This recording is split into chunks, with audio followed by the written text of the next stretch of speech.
Assalamualaikum warahmatullahi wabarakatuh. Selamat pagi, salam sejahtera buat kita semua. Peserta PLS Pengenalan Lingkungan Sekolah SMK Negeri 1 Ciamas tahun pelajaran 2021 tahun pelajaran 2022. Puji syukur dari Allah Subhanahu Wa Taala pada kesempatan kali ini. Perkenalkan, saya Jamil Hussein menyampaikan materi tentang bela negara dan anti korupsi pada pengenalan lingkungan sekolah 2021-2022 SMK 1 Ciamas. Selanjutnya adalah selamat datang buat siswa baru SMK Negeri 1 Ciamas. Berarti kalian naik ya, dari kelas 9 di SMP jadi ke kelas 10. Untuk selanjutnya nanti akan ada, setelah materi ini akan ada beberapa pertanyaan untuk kalian dan tugas kalian ini harus diselesaikan hari ini juga. Oke. Kemudian selanjutnya kalian mencermati apa yang saya sampaikan dan apa yang saya utarakan pada saat materi ini. Ya, sebelumnya saya memperkenalkan diri bahwa saya ini juga mengajar di SMK Negeri 1 Ciamas untuk mata pelajaran PPKN. Jadi untuk materi sekarang sangat cocok atau biasa yang memang dibahas di dalam pembelajaran pendidikan Pancasila dan Kewarganegaraan ya. Kalaupun nanti di kelas 10 gurunya siapa, itu nanti kalian akan sama persis materi yang akan disampaikan. Oke, untuk selanjutnya kalian perhatikan bahwa di sini saya akan menyampaikan materi bela negara dan anti korupsi. Ya, seperti kita ketahui sebenarnya ini materi yang berbeda antara bela negara dan anti korupsi, tapi nyambungnya nanti kalian akan saya akan utarakan hubungannya apa antara bela negara dan anti korupsi. Oke, kita mulai saja. Ya, bela negara adalah sikap dan perilaku.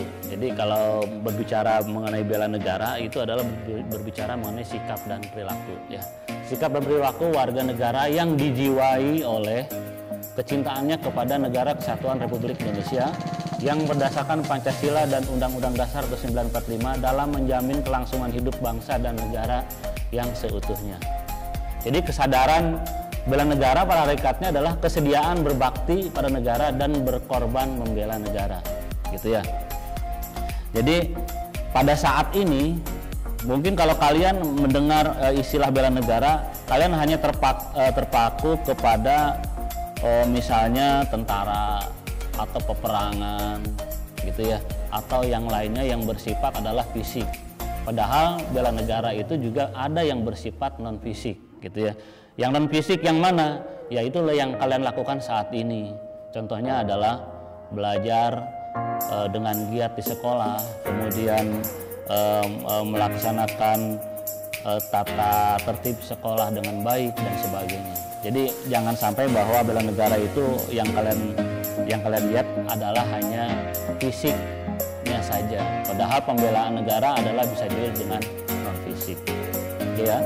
Kemudian apa sih dasar hukumnya kita harus membela negara? Yang pertama adalah sesuai dengan pasal 27 ayat 3 bahwa semua warga negara berhak dan wajib serta dalam upaya pembelaan negara.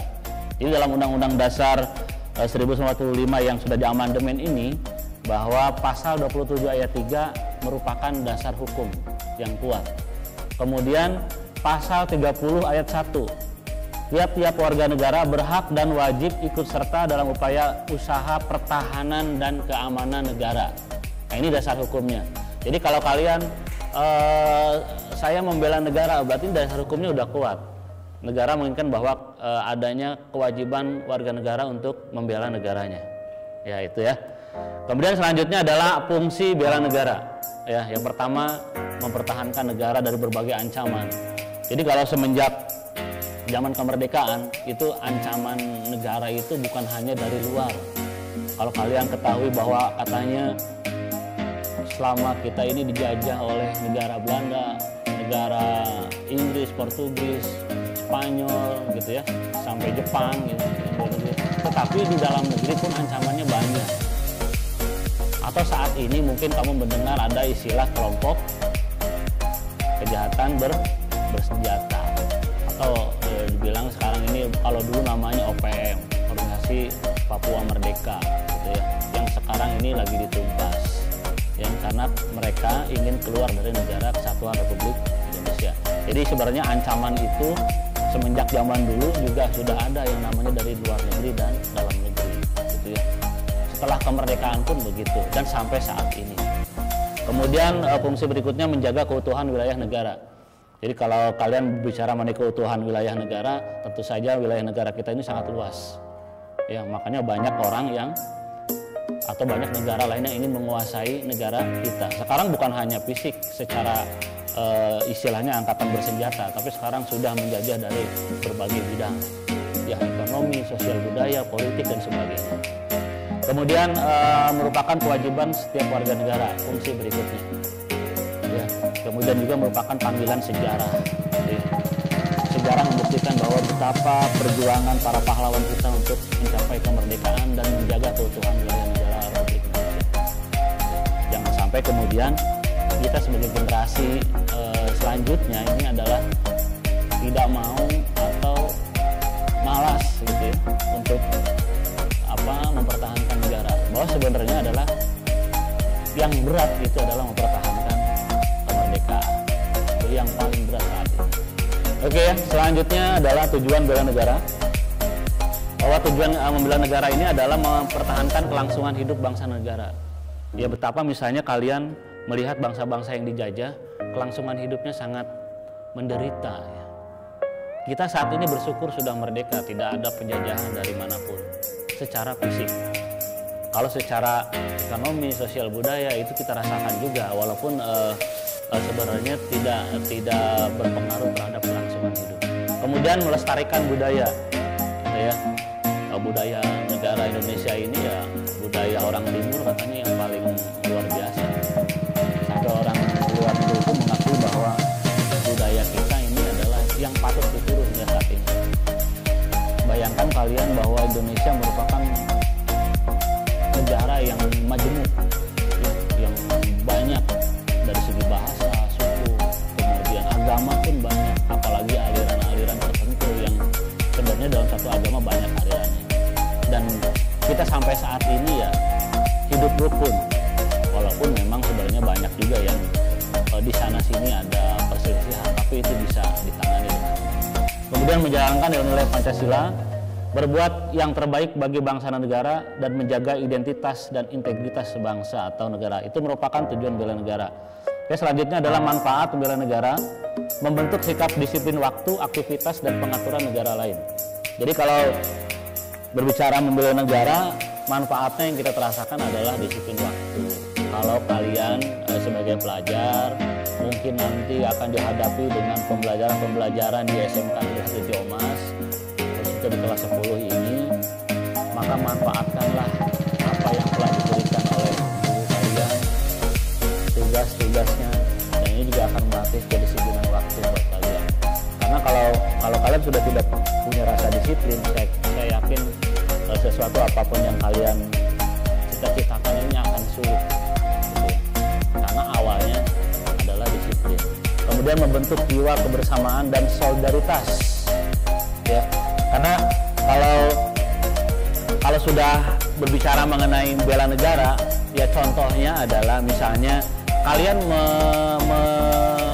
menyukai tim sepak bola misalnya Argentina yang kemarin menjuarai Piala Amerika gitu ya. Tapi ketika Argentina melawan Indonesia, saya yakin kalian akan membela Indonesia, bukan Argentina gitu ya. Nah, inilah bentuk solidaritas. Apalagi kalau misalnya bulu tangkis ya, sebagai bentuk olahraga yang diminati dan menjadi lumbung emas bagi Indonesia. Kalau sudah melawan Malaysia, terutama ya negara tetangga, ini pasti heboh gitu ya. Walaupun orang Indonesia ada di Malaysia, tetap dia membela Indonesia. Walaupun kadang di dalam permainan olahraga banyak yang nggak ngertinya, tapi kalau sudah ada kata-kata Indonesia, saya yakin orang akan berseru di lapangan, Indonesia, Indonesia, Indonesia. Kemudian manfaat berikutnya membentuk mental dan fisik yang tangguh. Ya. Kemudian menanamkan rasa kecintaan pada bangsa dan patriotisme sesuai kemampuan diri. Itu manfaat bela negara. Kemudian ada unsur-unsur bela negara. Jadi kalau tidak ada dari satu unsur ini, maka kalian ya bukan dikatakan sebagai bela negara. Yang pertama adalah cinta tanah air. Ya, kalau sudah berbicara cinta tanah air, berarti kalian sudah barang tentu sangat luas, ya. Gitu, cinta tanah air. Kemudian kesadaran berbangsa dan bernegara. Yang ketiga, yakin akan Pancasila sebagai ideologi negara. Jadi Pancasila yakini bahwa itu adalah ideologi negara. Tidak ada ideologi yang lain yang ada di Indonesia. Yakini itu. Bila mana ada ideologi di luar Pancasila, maka ya kalau saya sarankan ya keluar dari Indonesia. Kemudian rela berkorban untuk bangsa dan negara. Yang terakhir adalah memiliki awal kemampuan bela negara. Oke ya. Selanjutnya ini merupakan contoh bela negara. Yang pertama, menciptakan suasana rukun, damai, dan harmonis di keluarga. Tentu saja contoh bela negara ini bisa dilakukan di lingkungan keluarga, lingkungan sekolah, lingkungan masyarakat, dan lingkungan negara. Jadi ada 4 bagian contoh bela negara. Yang pertama adalah dalam lingkungan keluarga, contohnya menciptakan suasana rukun, damai, dan harmonis dalam keluarga. Ya, kalau dalam keluarga sudah rukun, damai, dan harmonis, saya kira kehidupan kemudian di sekolah, di masyarakat, ataupun di lingkungan negara kita, ini saya yakin akan rukun juga, gitu ya. Kemudian membentuk keluarga yang sadar hukum. Nah, ini keluarga yang sadar hukum. Kalau di rumah kalian sadar hukum tidak? Contohnya, ya hukum-hukum yang ada di rumah aja, nggak harus tertulis, bisa juga tidak tertulis. Contohnya misalnya, kalian harus menghormati orang tua atau orang yang lebih tuakan, menghormati kakak kalian, atau kalian misalnya mentaati aturan yang ada di rumah.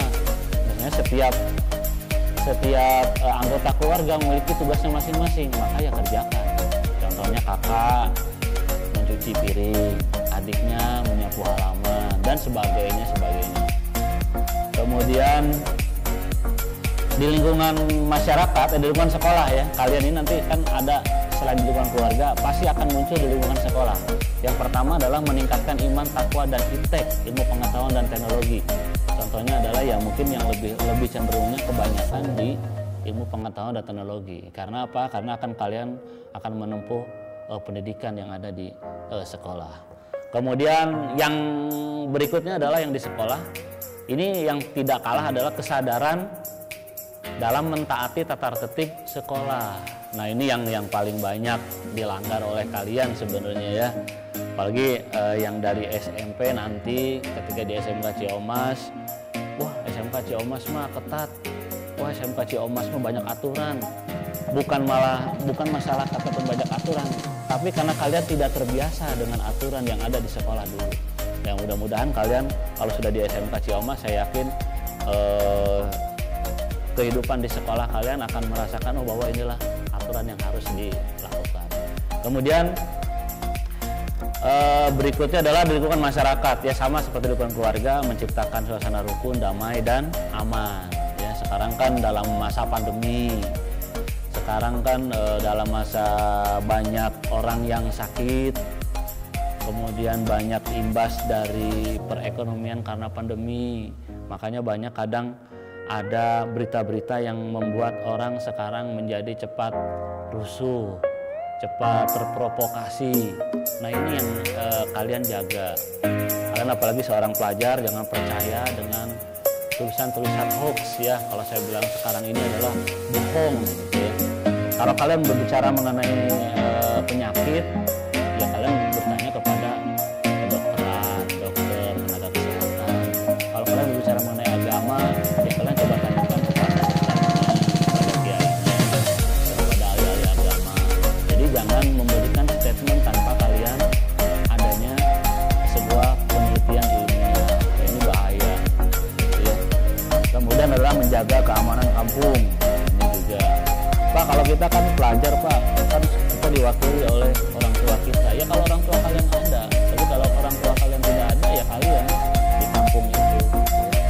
Kemudian di negara mematuhi peraturan yang berlaku di negara. Wah, negara kita itu sangat biasa ya. Karena negara kita juga sebagai negara hukum ya, yang namanya negara hukum berarti banyak memiliki peraturan-peraturan yang harus dilaksanakan atau dipatuhi oleh warga negaranya. Yang berikutnya ini yang sudah banyak sekali kalau di dalam pelajaran PPKN itu adalah membayar pajak tepat waktunya. Ya. Pak, saya kan belum punya yang harus dibayar pajak, kan apa Pak? Ya orang tua kalian, ataupun nanti kalian kalau sudah menjadi orang tua atau kalian punya memiliki kendaraan sendiri dan sudah bekerja. Ada juga misalnya kamu belanja atau beli makanan di restoran-restoran siap saji. Ya jangan kaget ketika misalnya harganya contoh 10.000, kamu harus membawa uang 11.000 misalnya. Karena biasanya ada pajak 10% ya, itu pajak PPN. Awas. Jadi kalau misalnya ada promo di mana-mana iklan ya, hanya 6.000, kamu bawa uang 6.000 ya. Di restoran cepat saji nggak mungkin ada harganya. Itu pasti ditambahkan 10%. Oke ya. Itu merupakan contoh-contoh dari bela negara. Mungkin masih banyak yang lain yang kalian akan pelajari di bela negara. Maka selanjutnya adalah untuk bela negara ini, materi ini nanti akan disampaikan di mata pelajaran PPKN. Sekian untuk materi bela negara, dan selanjutnya kita akan ke materi selanjutnya. Ya, oke. Terima kasih.